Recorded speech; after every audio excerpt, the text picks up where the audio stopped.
Présence protestante, une émission de l'Église protestante du Sénégal, présentée ce soir par Florence Kembo à la cabine technique Oulaïli.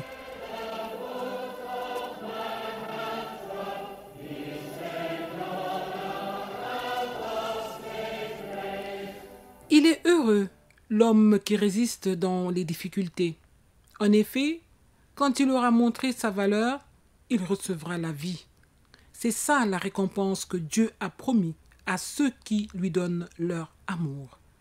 Chers frères et sœurs en Christ, amis du bout des ondes, c'est à travers ce verset biblique tiré dans la lettre de Jacques au chapitre 1er, verset 12, que nous vous saluons ce soir dans le beau et précieux nom de notre Seigneur et Sauveur Jésus-Christ en ce mercredi 17 mars 2021. Alors au programme de cette émission, vous aurez une exhortation de Madame Christiane Agboton-Johnson et qui a pour thème « Celui qui croit au Fils unique aura la vie éternelle ». Des chants de louanges, le jeu concours biblique et nous terminerons par la prière. Écoutons à présent Sébastien Demreille avec le titre « Dieu Tout-Puissant ».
Sébastien Demreille avec le titre « Dieu Tout-Puissant ». C'est le moment d'écouter l'exhortation du jour qui a pour thème « Celui qui croit au Fils unique aura la vie éternelle », présenté par Madame Christiane Agboton-Johnson, vice-présidente de la paroisse de Dieuppeul et membre de l'Église protestante du Sénégal. Le thème international, c'était donc leadership féminin pour un futur égalitaire dans le monde de la COVID-19. Et le thème que nous avions pour le dimanche 14 mars était « Celui qui croit au Fils unique aura la vie éternelle ». Alors, comment faire se croiser ces deux thèmes, celui de la journée internationale, qui quelque part porte des éléments un peu sombres, un futur égalitaire, donc ça veut dire qu'on est encore très loin. Qu'est-ce que cela veut dire pour les femmes? Dans un monde de la Covid, est-ce qu'on s'installe dans une perspective sombre ou est-ce qu'on veut rêver à des lendemains meilleurs? Et nous avons un thème qui nous dit « Celui qui croit au Fils unique aura la vie éternelle ». Je voudrais vous dire et dire également aux auditeurs que cela a été une grande opportunité dimanche dernier, 14 mars, à la paroisse de Dieuppeul, d'avoir les femmes des deux paroisses de Dakar, donc celle du Plateau et celle de Dieuppeul, l'opportunité d'être ensemble, de célébrer ensemble et de vivre deux temps forts, le culte et ensuite le visionnage de séquences du film The War Room, et cela a été suivi d'un partage fort enrichissant. En ce qui concerne le message délivré, on pourrait dire qu'il a porté sur trois grands axes. Le premier, c'est la signification de cet acte de Dieu qui a donné son Fils pour que nous soyons sauvés. Le deuxième axe, c'est la dimension maternelle de Dieu et du Saint-Esprit. Et le troisième est relatif aux implications que tout cela a pour nous, les femmes et les jeunes filles. Rappelons que les textes du jour étaient respectivement extraits de 2 Chroniques 36, 14 à 23, de l'Épître de Paul aux Éphésiens 2, versets 4 à 10, et de l'Évangile selon Jean, chapitre 3, les versets 14 à 21. Si nous prenons le premier axe, celui de la signification de cet axe de Dieu qui a donné son Fils pour que nous soyons sauvés, en ce 4e dimanche du temps de Carême, il s'agissait pour nous de nous remémorer pourquoi nous sommes en chemin. En commémoration donc de ces jours qui ont culminé avec la résurrection de Jésus-Christ, en passant par la phase douloureuse de la condamnation, de la crucifixion et de la mort. Et après avoir envoyé des prophètes, en fait, après avoir envoyé des messagers, des messagères, Dieu a décidé d'envoyer son Fils unique pour être condamné à notre place. Et donc, cette alternance de phases difficiles et de périodes de grâce, on la retrouve aussi dans le texte de l'Ancien Testament, qui reprend une partie de l'histoire douloureuse d'Israël. On y voit les difficultés politiques et sociales, la guerre, les morts, la destruction du temple, l'exil, et enfin, au bout de 70 ans, une lueur d'espoir, répondant ainsi à une promesse faite par Jérémie. Alors pour l'humanité, le sacrifice de Christ, c'est en réalité plus qu'une lueur d'espoir. C'est une illumination, c'est une explosion de lumière, puisqu'en fait, il vient non pas pour juger, parce que c'est lui seul qui sera jugé, c'est lui seul qui sera condamné, c'est lui qui va être crucifié, et il vient pour nous sauver et nous mener vers la vie éternelle. Et pour nous humains, c'est réellement incompréhensible. Honnêtement, c'est incompréhensible, c'est anormal, c'est vraiment extraordinaire. Florence et vous, chers auditeurs, laquelle accepterait de se sacrifier, de sacrifier un seul de ses enfants pour aider, pour en sauver un autre? Soyons honnêtes, aucun d'entre nous ne le ferait. Et en fait, ce qui nous semble incompréhensible s'exprime par ce que le Seigneur nous avait déjà dit. Mes pensées ne sont pas vos pensées, mes voix ne sont pas vos voix. Et en réalité, c'est juste la manifestation ultime de l'amour de Dieu. C'est un amour inconditionnel qui est pour toute l'humanité. Il n'est pas là pour juger, qui n'est pas là pour critiquer, pour ne voir et ne retenir que le mal. C'est un amour qui s'offre entièrement à travers d'un don, celui de son Fils unique. Et nous avons un exemple quand même avec Abraham et Isaac. Et j'avoue que je me suis souvent interrogée, peut-être vous aussi, sur ce qui se passait dans le cœur et la tête de Sarah quand Abraham est parti avec Isaac, avec du bois, du feu, avec des couteaux, des cordes et aucun mouton, aucune bête à sacrifier. Que de prières a-t-elle dû élever vers le Seigneur? Et quand les deux sont revenus et qu'elle les a aperçus depuis l'entrée de sa tente, oh mon Dieu, quel soulagement, quelles actions de grâce. Et donc en fait, chers auditeurs, chères auditrices, l'amour inconditionnel de Dieu, son optimisme envers sa créature, ce besoin de nous sauver, voilà le fil rouge qui traverse tous les textes qui nous ont été proposés. Cela m'amène au deuxième axe, qui est celui de la dimension maternelle de Dieu et du Saint-Esprit. On retrouve de la tendresse, de la compassion, le désir de protéger et ce don total, tout cela fait penser, en ce jour particulier, dédié aux femmes, à l'amour, au comportement d'une mère. Pour une mère, dites-moi, est-ce que ces enfants, quelle que soit leur apparence, est-ce qu'ils ne sont pas toujours les plus beaux, les plus intelligents? Toutes les bêtises sont pardonnées, n'est-ce pas? Dès qu'on a un sourire, une certaine manière de nous regarder. Dès qu'on entend maman, yai, ma, nos oreilles naturelles, notre cerveau disparaissent. Et c'est un genre d'oreille interne. C'est notre cœur, c'est nos entrailles qui s'ouvrent, disposées à contribuer au bonheur de ceux et celles que nous avons portés. Ils sont sortis de notre corps, mais en réalité, ils y sont toujours et nous avons besoin de répondre à leurs sollicitations, quel que soit leur âge, quel que soit leur statut. Et donc l'amour maternel, dans sa douceur, dans sa sensibilité, sa tendresse et sa beauté, cet amour est une réalité. Et alors, si nous sommes ainsi, celui qui nous a créés, ne serait-il pas lui aussi encore plus que nous? Et j'ai envie de nous référer à quelques versets qui décrivent le Seigneur comme une mère.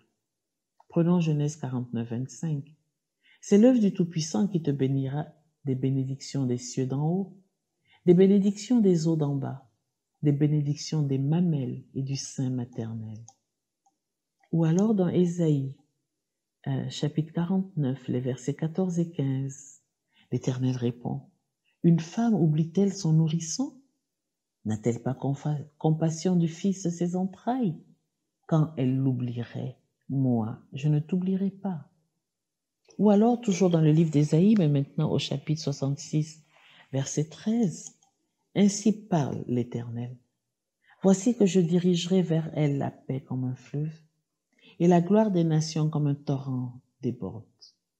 Et vous serez allaités, vous serez portés sur les bras et caressés sur les genoux, comme un homme que sa mère console. Ainsi, moi, je vous consolerai, vous serez consolés à Jérusalem. » Et dans le psaume 131, 2, 3, « Comme un enfant sevré auprès de sa mère, mon âme est en moi comme un enfant sevré. » À cette prise en compte de Dieu comme une mère, il s'avère également que le Saint-Esprit est à considérer comme une consolatrice. En effet, le mot « esprit » dans la langue originale de l'Ancien Testament est du genre féminin. Et l'Esprit Saint est comme une expression personnalisée de l'amour maternel de Dieu. C'est la Ruach Elohim, l'Esprit de Dieu, qui se mouvait au-dessus des eaux dans le récit de la création. Et ce verbe « mouvoir » est une traduction du mot hébreu « merachephet », qui fait allusion à l'oiseau qui voltige au-dessus de sa couvée pour la nourrir, pour la protéger. C'est une image vivante de la vertu créatrice et de l'amour maternel. C'est donc par son esprit que Dieu console ses enfants et les encourage. Il est pourvu d'une grande sensibilité et d'une incomparable douceur. Il est comme la mère qui apprend à son enfant à formuler la prière spontanée qui doit monter vers le Père céleste comme nous le lisons dans Romains 8, les versets 26 et 27. Alors, chère Florence, chers auditeurs et auditrices, n'est-ce pas merveilleux de voir que notre Dieu, réellement, il ne fait exception de personne et qu'il nous aime tous et toutes et qu'il porte et comprend nos caractères masculins et féminins. Cela me permet d'aborder le troisième axe, les implications pour nous les femmes, les jeunes filles d'aujourd'hui. Dans ce texte, déjà, je trouve, et souvent au travers de la Bible, on retrouve beaucoup de douceur. Et cela nous ramène au sermon sur la montagne, et précisément, si je prends Matthieu 5, 5, où Jésus-Christ dit « Heureux ceux qui sont doux, car ils hériteront la terre. » Et la douceur est souvent un apanage des femmes. Un fruit de l'esprit à cultiver, car il ouvre à la faim et à la soif de justice. Il ouvre à faire preuve de bonté, à avoir le cœur pur, à procurer la paix. Il ouvre à l'humilité, à l'écoute, à la patience, à la compréhension, à l'acceptation, le respect, la consolation. On parle souvent de force tranquille. Et tout cela, ce sont des qualités souvent possédées, cultivées par les femmes, recherchées auprès d'elles. Cependant, comme en toute chose, il faut savoir garder un équilibre et éviter de ne pas verser dans une timidité excessive, un déni de soi, un silence parfois coupable ou un manque d'estime de soi qui défigure alors la créature de Dieu. Oui, mes sœurs, nous n'avons pas un esprit qui nous rend faibles. Nous sommes enfants de Dieu, tous et toutes.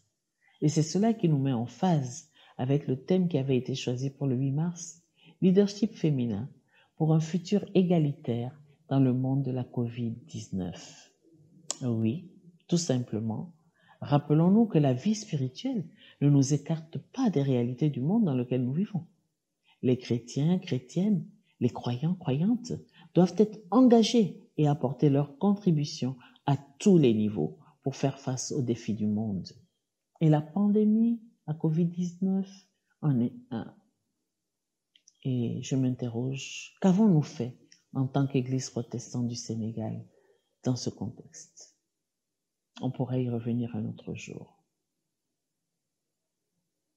Comme il est dit dans le texte d'Éphésiens 2, verset 10, « Car nous sommes son ouvrage, ayant été créés en Jésus-Christ pour de bonnes œuvres que Dieu a préparées d'avance, afin que nous les pratiquions. » Donc, nous avons été créés pour pratiquer de bonnes œuvres, et nous devons le faire dès maintenant, et agir en conséquence, en étant des femmes à la fois fortes et douces, intelligentes, humbles, engagées, courageuses, comme Sarah, Agar, Zipporah, Shifra et Poua, Yokebed, Myriam, Rahab, Déborah, Naomi, Ruth, Esther, Anne, Abigail, Rispa, Yosheba, Marie, Hulda, Marie-Madeleine, la femme de Pilate, Lydie, Priscille, Loïs, Eunice et tant d'autres que je n'ai pas cités aujourd'hui, mais que vous retrouverez au travers de toutes ces pages de la Bible.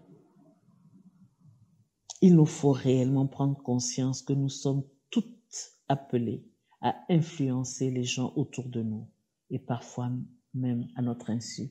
Et c'est ça, être un leader. Alors soyons des bénédictions. Assumons en pleine conscience ce rôle donné par Dieu en qualité de fille du Dieu vivant. Chère Florence, chères auditrices, chers auditeurs de l'émission Présence protestante, pour conclure, je nous rappelle donc juste le thème de dimanche dernier. Celui qui croit au Fils unique aura la vie éternelle. Oui, en croyant en Jésus-Christ, nous avons effectivement la vie éternelle dès à présent. Pas juste ce qui va se passer après notre mort, mais dès à présent, nous pouvons vivre avec les ressources, avec la force, avec l'énergie donnée par la foi en Jésus-Christ et par son exemple. En croyant au Fils unique, nous nous approchons de Dieu, puisque le royaume s'est approché de nous. Et nous obtenons alors une nouvelle capacité d'aimer, celle d'aimer comme Dieu et donc de vivre en conséquence. Et alors, nous pouvons être heureuses. Nous pouvons être heureux car nous faisons partie des privilégiés auxquels une grande nouvelle a été annoncée. Dieu nous a donné Jésus-Christ afin que nous soyons sauvés, et cela pour l'éternité. Voilà l'essence du message que nous avons partagé dimanche dernier avec, donc, comme je le disais, les femmes de l'Église protestante du Sénégal, vraiment réunies, les femmes en symbiose. Et je vous remercie de m'avoir invité pour vous présenter un peu tout cela. Je vous souhaite en tout cas une excellente soirée. Merci pour tout. Pour accompagner ce message riche en enseignements, nous allons écouter à présent Guy Chris Israël avec le titre « Quel est ton problème ?» Gloire à toi, mon roi. Il peut tout faire, même ce qui peut te sembler impossible. Il est le Dieu des miracles. Il est Alpha et Oméga, le lion conquérant de Juda, celui qui prend soin de moi. Jésus, oh, oh, mon roi. Jésus, oh, mon roi. Nul ne peut se comparer à Jésus, nul ne peut t'égaler. Jésus, nul ne peut se comparer à Jésus, nul ne peut t'égaler. Jésus, nul ne peut se comparer à Jésus, nul ne peut t'égaler. Jésus.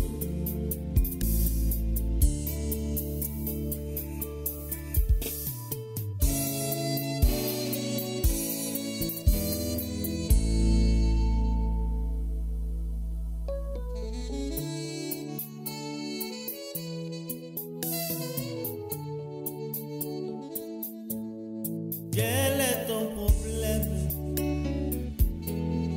Quel est ton problème? Quel est ton problème? Vous êtes à l'écoute de Présence protestante sur Radio Sénégal International 92.5 FM. C'est le moment du jeu concours biblique. Voici les résultats du dernier numéro. Nous n'avons pas reçu de bonnes réponses. La question posée était la suivante. Combien de cantiques contient la Bible? La réponse: la Bible contient 1005 cantiques. La question du jour est la suivante. Que signifie Ismaël? Que signifie Ismaël? Envoyez-nous vos réponses à présenceprotestante@yahoo.fr. Les deux premiers à envoyer la bonne réponse recevront des lots la semaine prochaine. Notre émission touche à sa fin. Nous allons nous incliner pour la prière en lisant le psaume 23. Nous lisons. L'Éternel est mon berger, je ne manquerai de rien. Il me fait reposer dans de verts pâturages, il me dirige près des eaux paisibles. Il restaure mon âme, il me conduit dans les sentiers de la justice à cause de son nom. Quand je marche dans la vallée de l'ombre de la mort, je ne crains aucun mal, car tu es avec moi. Ta houlette et ton bâton me rassurent. Tu dresses devant moi une table en face de mes adversaires. Tu oins d'huile ma tête et ma coupe déborde. Oui, le bonheur et la grâce m'accompagneront tous les jours de ma vie et j'habiterai dans la maison de l'Éternel jusqu'à la fin de mes jours. Amen. C'est la fin de notre émission. Merci de l'avoir suivi. Merci à Oulaili pour la partie technique. Merci à Madame Christiane Agboton-Johnson, vice-présidente de la paroisse de Dieuppeul et membre de l'Église protestante du Sénégal. Florence Kembo à la présentation. Rendez-vous dimanche prochain pour la retransmission du culte en direct sur la Radio Sénégal Internationale 92.5 FM. Bon temps de carême à tous les chrétiens.